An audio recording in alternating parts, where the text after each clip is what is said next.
the KwaZulu-Natal Provincial Commissioner of the South African Police, held a media briefing in which he made public serious allegations about the existence and operation of a sophisticated criminal syndicate that has allegedly infiltrated law enforcement and intelligence structures in our country.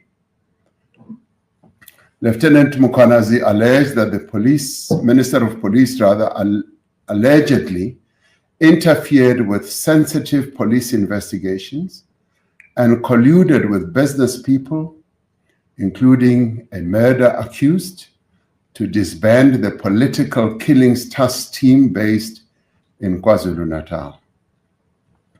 Lieutenant General Mkhwanazi also said that a police investigation by the task team that was operating in Gauteng unmasked a syndicate controlled by a drug cartel, which involves politicians, law enforcement officials from the South African Police Service, Metro Police, correctional services, prosecutors, and the judiciary, as well as business people. The allegations made in this media briefing raise serious concern around our Constitution, the rule of law, and national security. These allegations, if proven true, threaten to undermine the confidence of South Africans in the ability of the South African Police Service to protect them and to effectively fight crime and corruption. South Africans are concerned about corruption and the rise of criminality in our country, which manifests itself in the killing of innocent people, gender-based violence, gang violence, kidnappings, construction mafia criminality, and in many other ways. As we intensify the fight against crime, it is vital that we safeguard the integrity and credibility of the police and other law enforcement agencies. These allegations, therefore, call for an urgent and comprehensive investigation. To address these allegations and the implications of these allegations, I'm establishing a Judicial Commission of Inquiry that will be chaired by Acting Deputy Chief Justice Mbuyisile Madlanga. Justice Madlanga will be assisted by Advocate Sesi Baloyi, Senior Counsel, and Advocate Sandile Khumalo, Senior Counsel. The Commission will investigate allegations relating to the infiltration of law enforcement, intelligence, and associated institutions within the criminal justice system by criminal syndicates.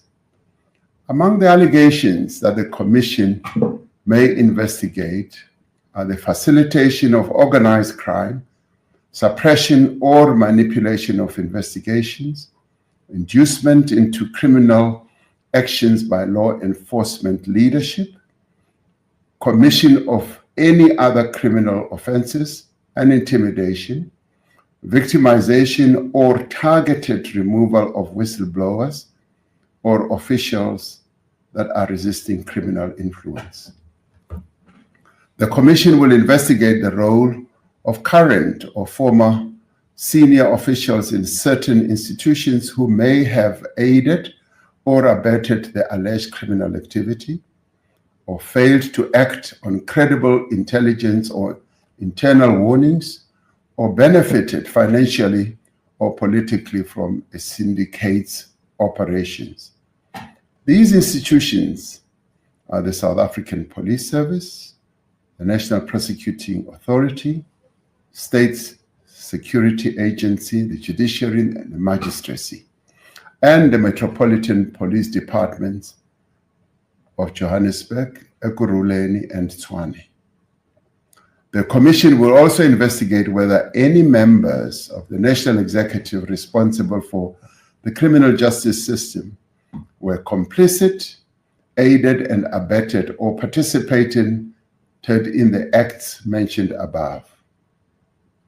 The Commission will be asked to report on the effectiveness or failures of oversight mechanisms and the adequacy of current legislation, policies, and institutional arrangements in preventing such infiltration. It will make findings and recommendations for criminal prosecutions, disciplinary actions, and institutional reform.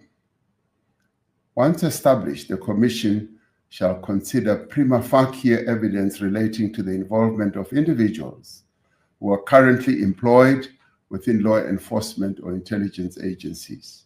Where appropriate, the Commission must make recommendations on the employment status of such officials currently employed, including whether they should be suspended pending the outcome of further investigations. The Commission will have the power to refer matters for immediate investigation and urgent decisions on prosecution, taking into account the nature of the allegations and the evidence the Commission will uncover. It is critical that these matters be attended to with the necessary urgency and thoroughness. The Commission is expected to complete its work and submit a final report to the President. Interim reports will be expected after 3 months and 6 months, respectively. The final report of the Commission will be sent to the Speaker of the National Assembly and to the Chief Justice. Acting Deputy Chief Justice Madlanga is retiring from the Constitutional Court at the end of July 2025 after years of distinguished service, and will therefore be able to give his full attention and time to the work of this Commission. In order for the Commission to execute its functions effectively, I have decided to put the Minister of Police, Mr. Senzo Mkhunu, on leave of absence with immediate effect. The Minister has undertaken to give his full cooperation to the Commission to enable it to work properly. I have decided to appoint Professor Firoz Kachalia as Acting Minister of Police. Professor Kachalia is currently a Professor of Law at the University of the Witwatersrand and is the Chairperson of the National Anti-Corruption Advisory Council. He previously served as an MEC of Community Safety in Gauteng. I'm appointing Professor Kachalia in terms of Section 91(3) subsection C of the Constitution, which empowers the Constitution to select no more than 2 ministers from outside the National Assembly. Professor Kachalia will be retiring from his current position at the University of Witwatersrand at the end of July this year. I will, in the interim, appoint an acting minister from within Cabinet until Professor Kachalia takes up his post at the beginning of August. The interregnum, therefore, will just be a little over 2 weeks. This commission is being established against the backdrop of significant progress that has been made in rebuilding and strengthening our country's law enforcement agencies and security services. In recent years, the South African Police Service, the Special Investigating Unit, the SIU, and the Asset Forfeiture Unit and other bodies have been making great progress and inroads in the fight against organized crime and corruption. It is essential that we maintain this momentum and that we intensify the work that is currently underway. We will ensure that the South African Police Service and other law enforcement agencies continue to function without hindrance as the Commission undertakes its work. I call on all members of our law enforcement agencies, as well as security services, to remain steadfast in upholding the rule of law of our country and adhering to their code of conduct. I therefore call on all South Africans to support the Commission in the work that it is going to do where appropriate, and to provide any information or assistance the Commission may require. In establishing this Commission of Inquiry, we are affirming our commitment to the rule of law, to transparency, and to accountability.